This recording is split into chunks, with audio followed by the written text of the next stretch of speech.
आ जाए। हेलो साथियों, मैं रवि वर्मा आपको अपने YouTube चैनल में स्वागत करता हूं।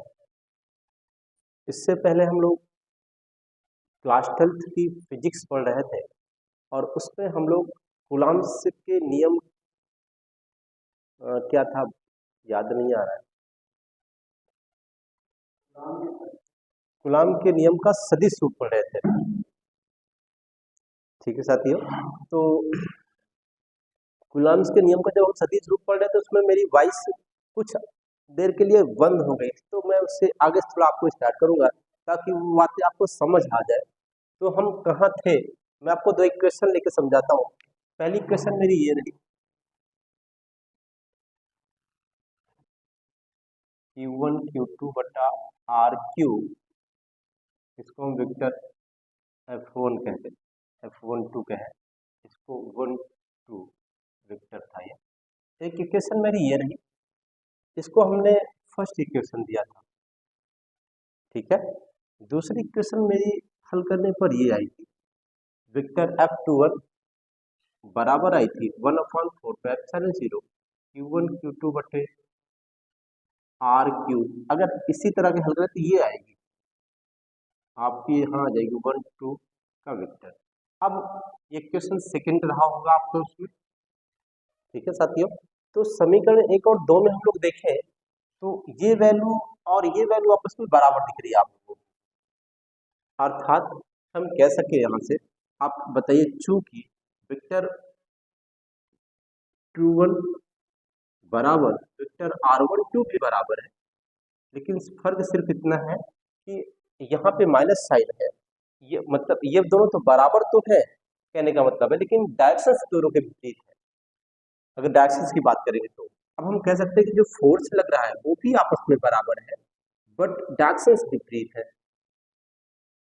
ये तो हमने आपसे कहा था उसमें कि जो जो बल काम कर रहे हैं एक दूसरे के विपरीत और बराबर है, इसलिए मैंने आपको उसमें लिख के दिया था कि जो न्यूटन कूलॉम्स के नियम का सदिश रूप है वो न्यूटन के तृतीय नियम का पालन करता है। मैंने लिखा था उसमें, कूलॉम के नियम का सदिश रूप न्यूटन के तृतीय नियम का पालन करता है। न्यूटन के तृतीय नियम का पालन करता है। अगर आप देखेंगे तो पूरी बातें लिखी है फिलहाल। ठीक, तो ये बातें रही।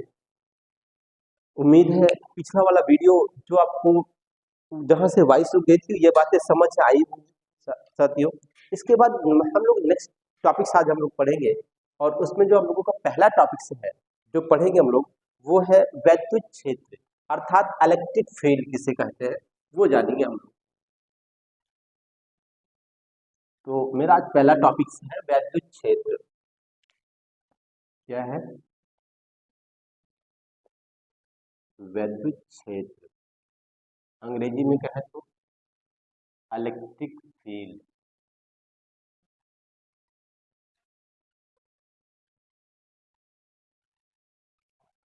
वैद्युत क्षेत्र अर्थात इलेक्ट्रिक फील्ड है आप लोगों के पास।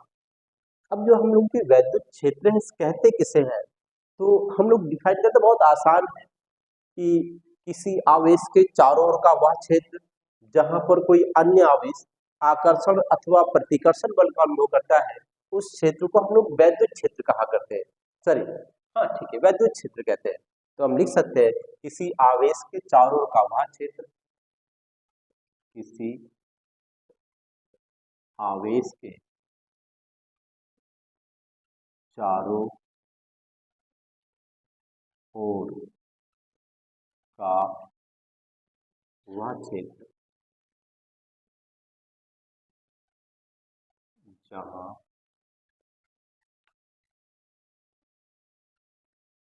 पर कोई अन्य आवेश क्या करता है साथियों, जहां पर कोई अन्य आवेश आकर्षण अथवा प्रतिकर्षण बल का अनुभव करता है,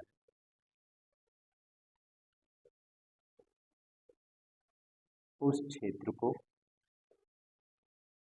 वैद्युत क्षेत्र कहते हैं। उस क्षेत्र को क्या कहते हैं? वैद्युत क्षेत्र कहते हैं, इलेक्ट्रिक फील्ड कहते हैं हम लोग उसे। उम्मीद है ये बहुत ही आसान टॉपिक था साथियों, कि किसी आवेश के चारों ओर का वह क्षेत्र जहां पर कोई अन्य आवेश आकर्षण अथवा प्रतिकर्षण बल का अनुभव करता है, उस क्षेत्र को वैद्युत क्षेत्र कहते हैं। जैसे हम कहें आपके पास चार्ज है, तो इसका एक एरिया बना, इस एरिया में अगर हम कोई चार्ज और ला के रखते हैं तो इस पे या तो ये फोर्स लगाएगा, ठीक है, प्लस होगा तो ये इसको ढकेलेगा मतलब प्रतिकर्षित करेगा, यही माइनस होगा तो ये इसको खींचेगा, मतलब आकर्षित भी कर सकता है और प्रतिकर्षित भी कर सकता है। तो एक क्षेत्र रहा इसका, ठीक। जैसे जंगल का राजा शेर है, जंगल में शेर है, वहां का वो राजा भी हुआ करता है, तो उसके रेंज में जो कोई भी जानवर आता है वो उसको पकड़ के खा लेता है, अर्थात इसका भी एक रेंज है।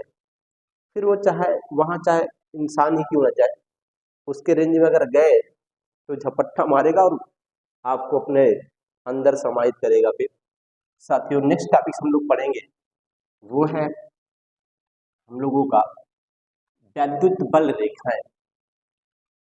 नेक्स्ट टॉपिक हम लोगों का क्या है? वैद्युत बल रेखाएं, इसको अंग्रेजी में कहेंगे इलेक्ट्रिक लाइन ऑफ फोर्स।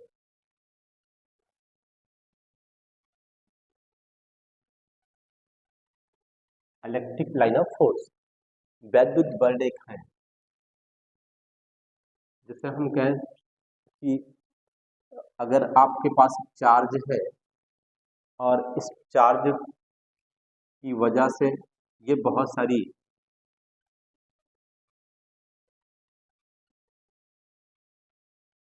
चले, सपोज करें हमारे पास एक वैद्युत क्षेत्र है कुछ इस टाइप से, वैद्युत क्षेत्र हमने बनाया और इसको हमने कोई तेज चार्ज रखा, इसको हम लोग कहते हैं टेस्ट चार्ज, अर्थात टेस्ट चार्ज कह सकते हैं, टेस्ट चार्ज,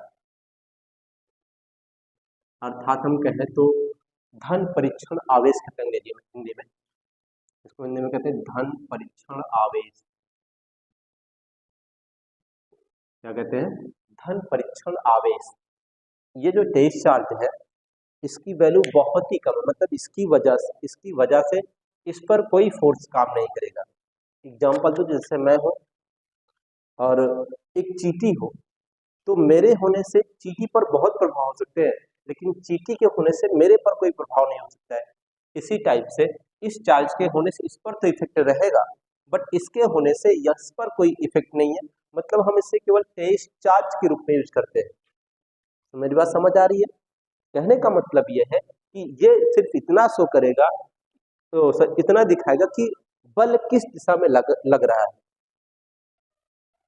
तो हम कहें तो अभी हमने एक टेस्ट चार्ज रखा यहाँ पे, तो फोर्स की डायरेक्शन ये रही, फिर ये फोर्स लगा तो ये और आगे आया होगा टेस्ट चार्ज, ठीक है, तो इस पर फोर्स की दिशा फिर ये रही, फिर ये आगे चल गया और आगे आया होगा टेस्ट चार्ज, फोर्स की दिशा ये रही, तो इस तरह से आगे चलता गया। तो इस तरह से ये जो आपका टेस्ट चार्ज रहा, इस तरह से इस लाइन पर रन करता गया, तो ये आपकी क्या हो गई? काल्पनिक रेखा हो गई। क्या हो गई? काल्पनिक रेखा है। तो हम कह सकते हैं कि किसी वैद्युत क्षेत्र में, ये क्या है साथियों? वैद्युत क्षेत्र है। तो हम कहें तो किसी वैद्युत क्षेत्र में कौन सा चार्ज लेते हैं साथियों लोग? धन परीक्षण है, तो हम इसको कहेंगे एकांक धन परीक्षण आवेश। क्या कहेंगे? एकांक धन परीक्षण आवेश। एकांक धन परीक्षण आवेश एक बिंदु से दूसरे बिंदु तक जाने के लिए जिस काल्पनिक रेखा का अनुसरण करता है, उस काल्पनिक रेखा को ही वैद्युत बल रेखाएं या वैद्युत क्षेत्र रेखाएं कहते हैं। ठीक है, नाम से ही पता चल रहा है वैद्युत बल रेखाएं, मतलब एक ऐसा वैद्युत बल जिधर हम लोग ये फोर्स लगा रहा है वो रेखाएं कौन सी है। ठीक, तो कहने का मतलब यह आप डिफाइन कर सकते हैं साथियों कि किसी वैद्युत क्षेत्र में एकांक धन परीक्षण आवेश एक बिंदु से दूसरे बिंदु तक जाने के लिए जिस काल्पनिक रेखा का अनुसरण करता है उस काल्पनिक रेखा को हम लोग वैद्युत बल रेखाएं कहते हैं। साथियों जो भी टॉपिक्स आपको समझना है वो आप लोगों से रिक्वेस्ट है कि आप लोग उसे कमेंट बॉक्स में कमेंट्स डालिए और पूरी तरह से ये उम्मीद रखिए कि मैं आपके क्वेश्चन का आंसर दे दूंगा। तो मैं इसको राइट करता हूं, आप लोग नोट डाउन कर लीजिएगा ताकि आप लोगों को नोट्स कहीं और से ढूंढने की जरूरत न पड़े। स्क्रीनशॉट मान लीजिए जैसी आपकी इच्छा हो। मैं नोट डाउन करता हूं, किसी वैद्युत क्षेत्र में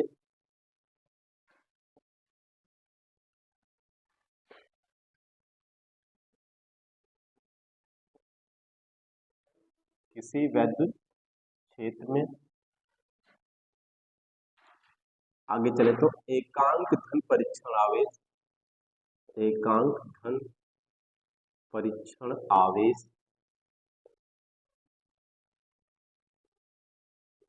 एक बिंदु से दूसरे बिंदु तक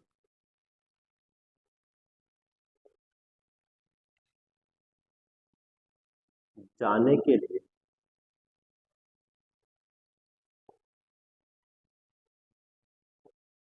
जिस काल्पनिक रेखा का जिस काल्पनिक रेखा का अनुसरण करता है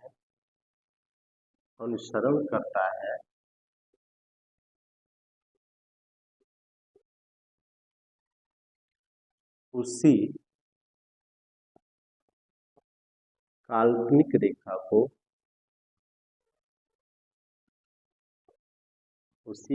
रेखा को हम लोग वैद्युत बल रेखाएं कहते हैं। वैद्युत बल रेखाएं कहते हैं। ठीक, तो ये रही वैद्युत बल रेखाएं किसे कहते हैं, ये बातें रही आप लोगों की।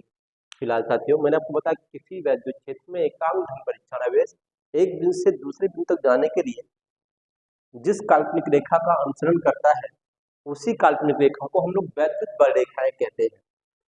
तो ये उम्मीद है ये बातें आपको समझ आई होंगी। दूसरी जो बातें हम लोग पढ़ेंगे, वैद्युत बल रेखाओं के गुण क्या क्या होते हैं, तो हम लोग आगे जो नेक्स्ट टॉपिक है उस पर चर्चा करेंगे। वैद्युत बल रेखाओं के गुण,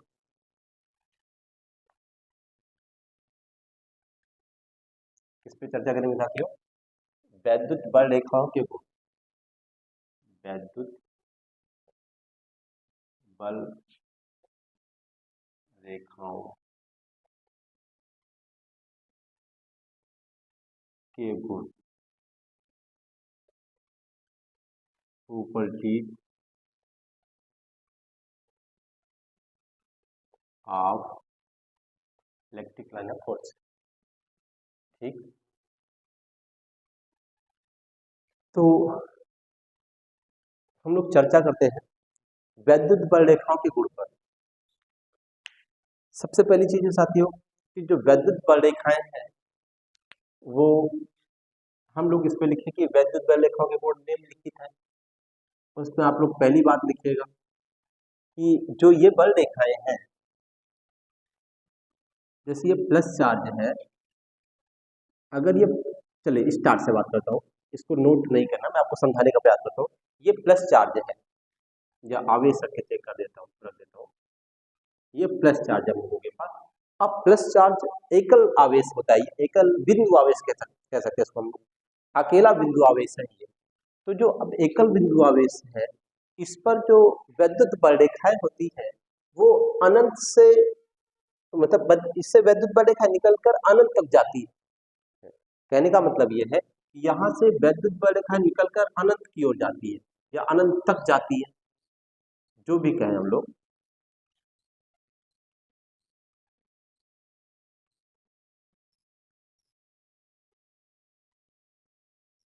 तो आप चाहें तो आप लिख भी सकते हैं कि एकल धन आवेश से वैद्युत बल रेखा निकलकर अनंत तक जाती है, जबकि एकल ऋण आवेश पर वैद्युत बल रेखाएं अनंत से आती है। अगर ये ऋण आवेश होता तो वैद्युत बल रेखाएं अनंत से आती इस टाइप से।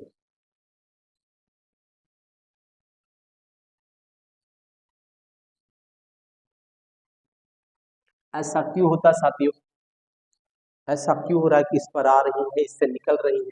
कहने का मतलब ये है कि अगर हम लोग यहाँ तेज चार्ज रखते, यानी धन परीक्षण आवेश रखते, तो इस पर फोर्स लगता, वो इधर लगता, तो वैद्युत बल रेखा की जो दिशा होती वो यही तो होती ना। अभी इससे पहले मैंने आपको जो टॉपिक समझाया वैद्युत बल रेखाओं में, यही तो समझाया कि अगर एक चार्ज हो वहां तेज चार्ज रखे तो उसमें बल की दिशा शो करता है, और वो एक बिंदु से दूसरे बिंदु तक जाने के लिए जिस काल्पनिक रेखा का अनुसरण करता है उसी को बल रेखा कहते हैं। तो अगर हम इसको यहाँ रखें तो इसमें फोर्स लगाएगा, ये और आगे जाएगा, फिर ये और आगे जाएगा, फिर और इस तरह से वैद्युत बल रेखाएं बनेंगी। दूसरा ऋण आवेश है, अगर हम यहाँ कोई तेज चार्ज रखें तो इसको खींचेगा इधर, और ऊपर रख देता हूँ, ये धन परीक्षण आवेश है, इसको ये इधर खींचेगा, हाँ, फिर और आगे आएगा, फिर और खींचेगा। तो इसलिए ऋण आवेश पर, एक ऋण आवेश पर वैद्युत बल रेखाएं मतलब आती हैं, अनंत से आती हैं, कहने का मतलब ये है। तो पहली बात लिख सकते हैं। और दूसरी बात क्या लिख सकते हैं, देखिए, अगर एक आवेशीय है, एक आवेशीय है, एक प्लस का एक माइनस का है, तो यहां से वैद्युत बल रेखा निकलकर यहां पर प्रवेश करती है, यहां से निकलकर यहां प्रवेश करती है, यहां से निकलकर यहां प्रवेश करेगी, यहाँ से निकलकर यहाँ प्रवेश करेंगे। कहने का मतलब यहाँ से निकलेंगे तो यहाँ जाएंगे। रूल्स तो यही है, इससे निकलती है और इससे जाती है, इस पर आती है। तो आवेश वैद्युत बल रेखा जो होती है वो धन आवेश से निकलेंगी, तो ऋण आवेश पास है तो इस पर चली जाएंगी। यहाँ से भी ये भी है, इस पे जाएंगी, इस पे जाएंगी। ये बात समझ रहे हैं? अगर कुछ नहीं होता तो वो अनंत तक चली जाती है। यहाँ पर चार्ज है तो यहाँ पर जाने का सिस्टम है, आने का तो चली जाती है। तो वैद्युत बल रेखा क्या होती है? ये बल रेखाएं धन आवेश से निकलकर ऋण आवेश पर समाप्त हो जाती है, पहली बात। तो आप चाहो तो दो बातें मैं नोट डाउन कर देता हूँ, आप लोग लिख लीजिएगा। चल, मैं दोनों बातों पर चर्चा कर देता हूँ, ये आपको हो तो ज्यादा नहीं लिखता हूँ, और केवल आप समझ लीजिए कि ऐसा कुछ हुआ करता है, बस। चले, पहली बात लिखता हूँ, ये बल रेखाएं, ये बल रेखाएं धन आवेश से, धन आवेश से, आप ऊपर लिख लीजिएगा कि इनके वैद्युत बल रेखाओं को निम्नलिखित है। मैं लिख देता हूँ वैद्युत बल रेखाओं के गुण निम्नलिखित है, निम्नलिखित है। ठीक साथियों, तो पहली बात आपने लिखी, ये बल रेखाएं धन आवेश से निकलकर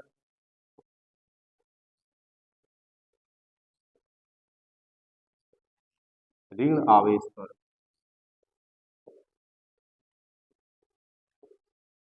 समाप्त हो जाती है।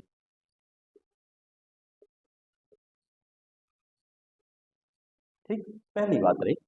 दूसरी बात लिख सकते हैं, एकल, अभी एक बात हम और की तो उसको भी लिख देता हूँ, एकल धन आवेश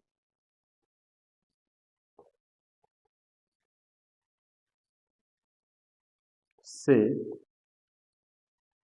वैद्युत बल रेखा निकलकर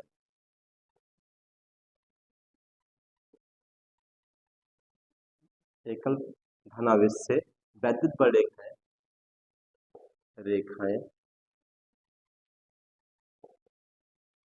निकलकर अनंत की ओर जाती है, अनंत की ओर जाती है, क्योंकि समांतर रेखाएं होती तो किसी से कुछ मिलने का सवाल तो है नहीं, इसलिए वो अनंत तक जाएगी, अनंत की ओर जाती है, जाती है। जबकि जबकि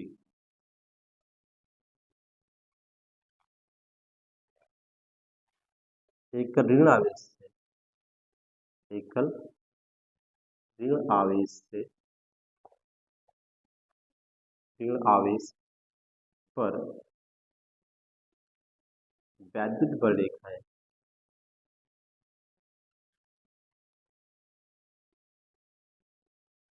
आवेश पर वैद्युत बल रेखाएं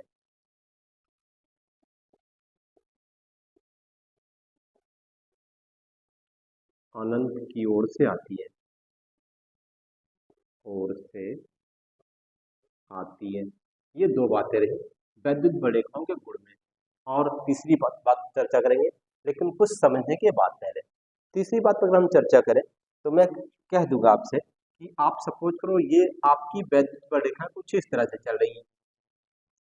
तो अगर हम लोग वैद्युत बल रेखा के किसी बिंदु पर स्पर्श रेखा खींचे तो जो आपको स्पर्श रेखा दिख रही है ये बल को शो करती है, या इस पर लगने वाले बल को शो करती है, या वैद्युत क्षेत्र को शो करती है।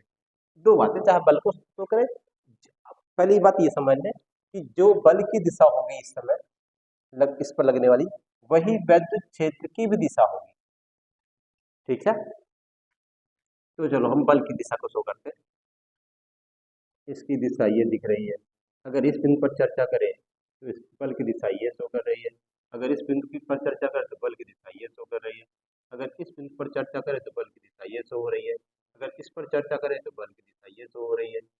तो आपको दिख रहा होगा ये फोर्स की दिशा दिख रही है, ये फोर्स की दिशा दिख रही है, ये फोर्स की दिशा दिख रही है, ये फोर्स की दिशा दिख रही है, ये फोर्स की दिशा दिख रही है। कहने का मतलब यह है कि वैद्युत बल रेखा के किसी बिंदु पर खींची गई स्पर्श रेखा, ये स्पर्श रेखा ही खींची गई है, वैद्युत बल रेखा के किसी भी बिंदु पर खींची गई स्पर्श रेखा उस बिंदु पर बल की दिशा को व्यक्त करती है। तो तीसरी बात हम चर्चा करेंगे इस पर।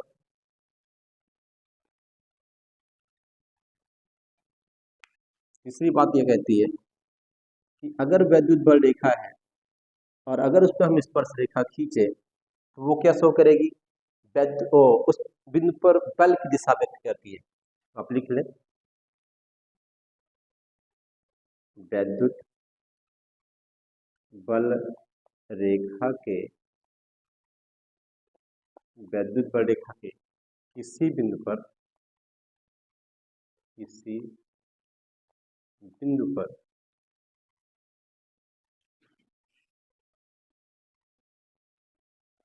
खींची गई स्पर्श रेखा खींची गई स्पर्श रेखा उस बिंदु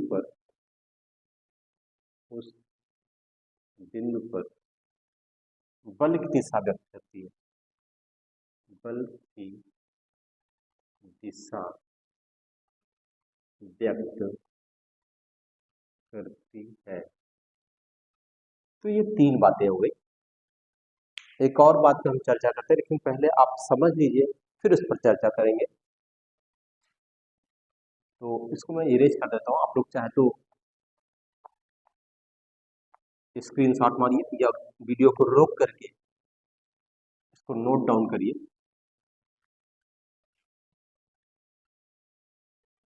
चलिए चौथी बात पे हम लोग चर्चा करेंगे, लेकिन इससे पहले कुछ बातें समझेंगे उसके बाद चर्चा करेंगे। फिलहाल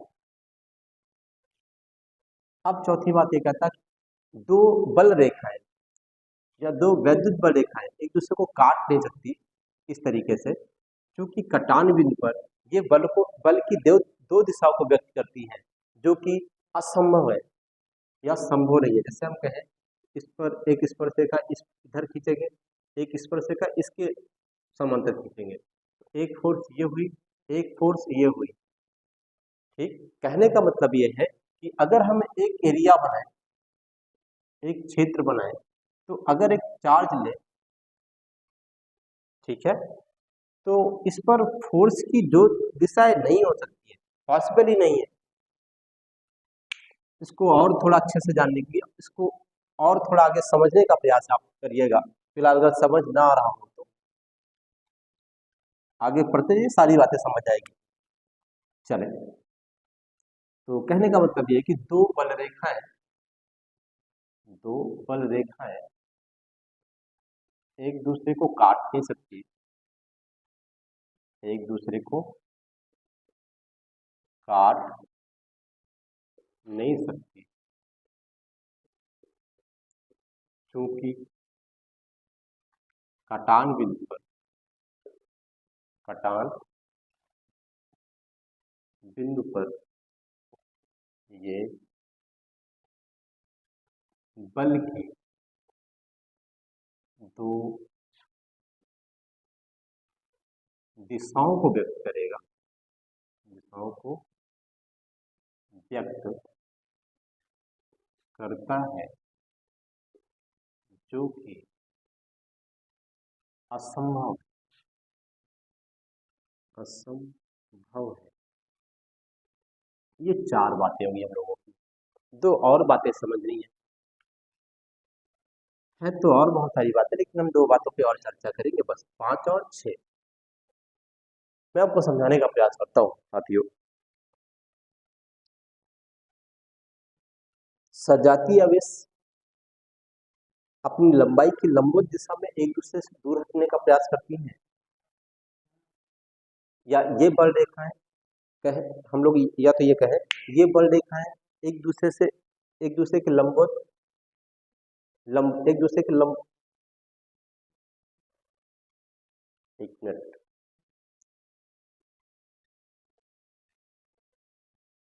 नोट डाउन करते हैं हम लोग, 5वीं बात पे चर्चा कर लेते हैं। ये बल रेखाएं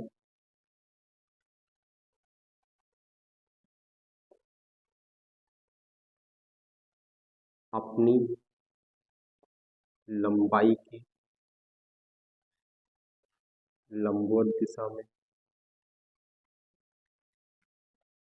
अपनी लंबाई के लंबवत एक दूसरे से दूर हटने का प्रयास करती हैं, दूर हटने का प्रयास करती हैं।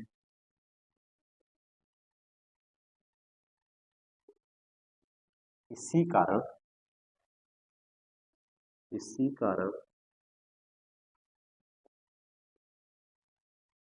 सजातीय आवेशों में प्रतिकर्षण होता है, सजातीय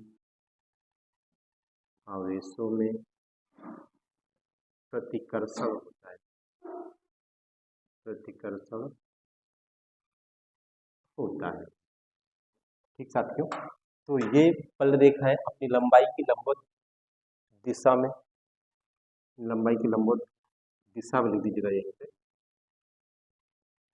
यहीं पे लिख दीजिए दिशा में, ठीक, एक दूसरे से दूर हटने का प्रयास करती है, इसी कारण सजातीय आवेशों में प्रतिकर्षण होता है। एक और बात है,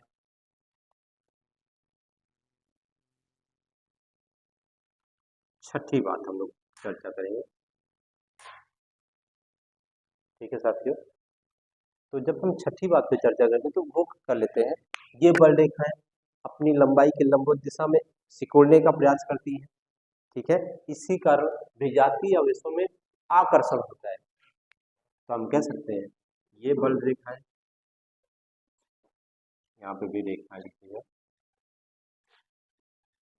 बल रेखाएं, ये बल रेखाएं अपनी लंबाई की लंबवत लंबाई की लंबवत लंबाई की लंबवत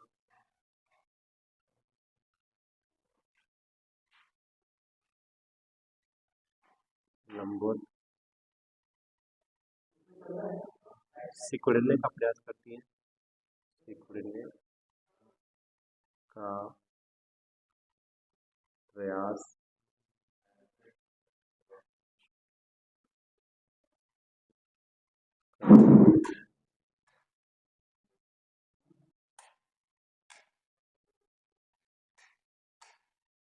लंबवत दिशा में, दिशा में, यहाँ पे नोट करिएगा इसको, यहाँ सिकुड़ने का प्रयास करती हैं, इसी कारण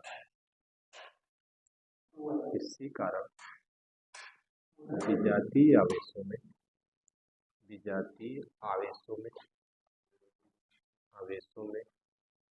प्रतिकर्षण आकर्षण होता है। आकर्षण।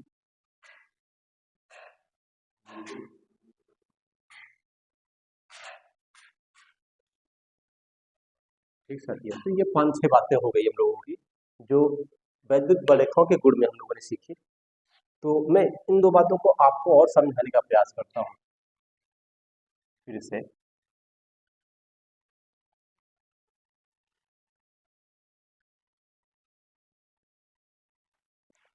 देखिए साथियों, हमने आपको बताया कि ये बल रेखाएं अपनी लंबाई की लंबवत दिशा में एक दूसरे से दूर हटने का प्रयास करती हैं।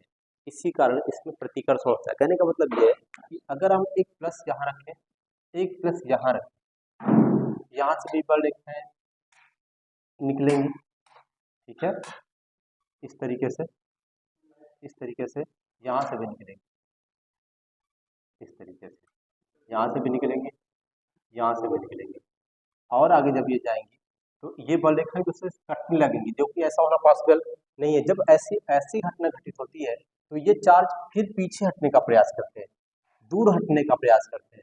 जब ये दूर जाते हैं तो ये जो बल रेखा अभी जा रही थी, कट रही थी, अब ये कटेगी नहीं, अब ये थोड़ा दूर होगी तो इसको स्पेस मिलेगा तो ये आपस में निकल जाएगी। तो ऐसा कुछ हुआ करता है, ठीक है साथियों। तो इसलिए प्लस प्लस आवेश में नहीं, सजातीय आवेश में प्रतिकर्षण होता है। ये आपको समझ आ रहा होगा। विजातीय आवेश की बात करें, जैसे एक प्लस है, एक माइनस है, यहाँ से धन रेखा निकलती है, यहाँ से निकली ये गई, यहाँ से निकली ये गई, यहाँ से निकली ये गई, ठीक। तो ये जो बल रेखाएं हैं यहाँ निकल के देखा जाती है, जिसको खींचने का प्रयास करती है कि और पास आ जाओ।